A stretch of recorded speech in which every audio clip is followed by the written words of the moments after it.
할렐루야. 사랑하는 대강의 가족 여러분, 오늘 하루도 하나님의 말씀과 동행하는 삶이 되길 소망합니다. 오늘 함께 나눌 하나님의 말씀은 다니엘 6장 13절에서 18절 말씀입니다. 그들이 왕 앞에서 말하여 이르되, 왕이여 사로잡혀 온 유다 자손 중에 다니엘이 왕과 왕의 도장이 찍힌 금령을 존중하지 아니하고 하루 3번씩 기도하나이다 하니, 왕이 이 말을 듣고 그로 말미암아 심히 근심하여 다니엘을 구원하려고 마음을 쓰며 그를 건져내려고 힘을 다하다가 해가 질 때에 이르렀더라. 그 무리들이 또 모여 왕에게로 나와서 왕께 말하되, 왕이여 메대와 바사의 규례를 아시거니와 왕께서 세우신 금령과 법도는 고치지 못할 것이니이다 하니, 이에 왕이 명령하며 다니엘을 끌어다가 사자굴에 던져놓는지라. 왕이 다니엘에게 이르되, 내가 항상 섬기는 너의 하나님이 너를 구원하시리라 하니라. 이에 돌을 굴려다가 굴 어기를 막음에 왕이 그의 도장과 귀족들의 도장으로 봉하였으니, 이는 다니엘에 대한 조치를 고치지 못하게 하라 함이었더라. 왕이 궁에 돌아가서는 밤이 새도록 근심하고 그 앞에 오락을 그치고 잠자기를 마다하니라. 아멘. 다니엘이 왕의 금령을 어기고 하루 3번씩 하나님께 기도하는 장면을 목격한 바사의 관료들은 손뼉을 치며 쾌재를 부렸습니다. 다니엘이 자신들의 음모에 걸려들었기 때문입니다. 이들은 왕을 찾아가 왕의 금령을 어긴 다니엘을 고소했습니다. 그런데 그들이 고소하는 방법을 보면 아주 철저하게 준비되었다는 것을 알 수 있습니다. 12절을 보면 이들은 다니엘의 이름을 밝히지 않고 왕의 확답을 먼저 받아내고 있습니다.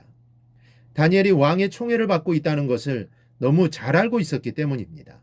왕이여, 왕이 이미 금령의 왕의 도장을 찍어서 이제부터 30일 동안에는 누구든지 왕 외에 어떤 신에게나 사람에게 구하면 사자굴에 던져넣기로 하지 아니하였나이까 라고 그럽니다. 그들은 누구든지라는 말에 힘을 주고 있습니다. 왕의 마음을 돌이키지 못하도록 하기 위한 작전입니다. 그들의 질문에 왕이 대답합니다. 그 금령은 고치지 못하는 규례라. 즉 메대와 바사 제국에 변개할 수 없는 법이라는 겁니다.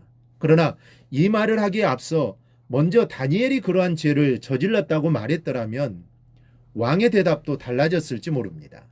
왜냐하면 다니엘이라는 말을 듣고 왕이 근심했기 때문입니다. 이렇게 왕의 다짐을 받아낸 음모자들은 그제서야 왕명을 어긴 자가 다니엘입니다라고 고소를 합니다.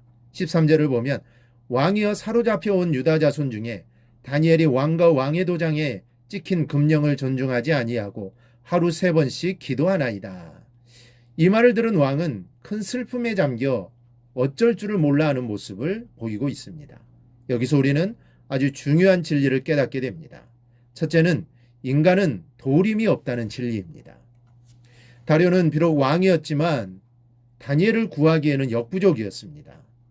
14절을 보면 왕이 이 말을 듣고 그로 말미암아 심히 근심하여 다니엘을 구원하려고 마음을 쓰며 그를 건져내려고 힘을 다하다가 해가 질 때에 이르렀더라 라고 했습니다. 왕은 고소하는 자들을 앉혀놓고 다니엘을 구하기 위해 여러 가지 방법을 찾았습니다. 당시 그 금령에 따르면 금령 위반자는 당일로 처형을 당하도록 되어 있었을 겁니다.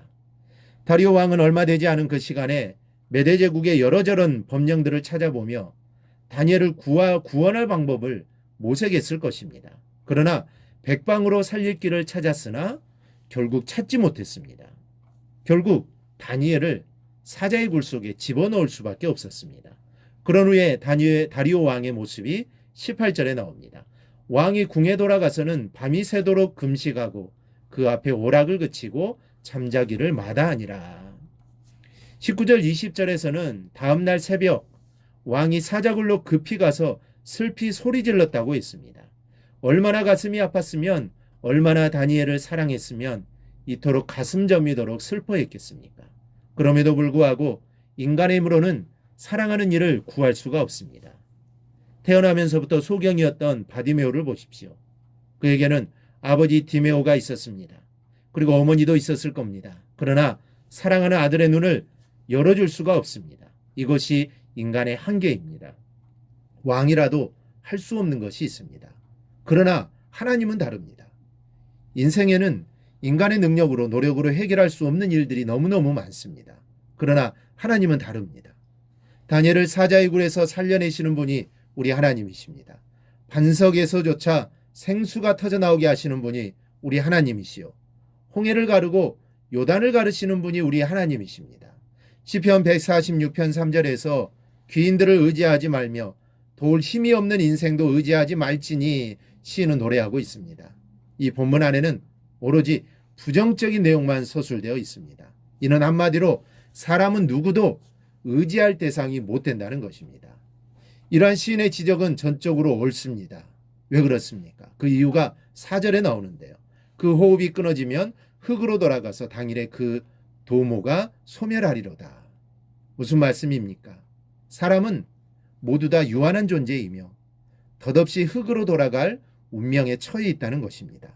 그리고 죽음과 동시에 그가 가진 모든 재물도, 명예도, 권세도, 지혜도 헛것이 되고 만다는 것입니다. 그러기에 의지할 대상이 되지 못한다는 것입니다. 그리고 인생은 이렇게 도울 힘이 없으니 너희는 능히 도우시는 여호와를 의지하라는 것입니다. 여러분, 인생을 의지하지 말고 세상의 것도 의지하지 말고 오직 하나님만 의지하며 나아갈 수 있기를 바랍니다. 왜 그렇습니까? 하나님은 사람과 달리 유한한 존재가 아닙니다. 무한한 분이며 영원한 분입니다. 사람은 변덕스럽고 허물과 허점투성일 뿐이지만 하나님은 한결같이 변함없으시며 흠도 점도 허물도 없는 분이십니다. 그리고 전지전능하신 분입니다. 그러니 그 하나님을 의지하라는 것입니다. 그 하나님만 의지하며 나아가라는 것입니다. 그러면 사자의 굴도 능히 헤쳐낼 수 있는 하나님의 은혜가 임할 것입니다. 불가능한 일들이 가능해지는 것입니다. 이러한 하나님의 은혜가 우리 모두에게 풍성하게 임하기를 주님의 이름으로 축원합니다. 오늘 묵상한 말씀을 굳게 잡고 삶으로 실천하며 살아내는 대강의 모든 성도들이 되기를 축복합니다.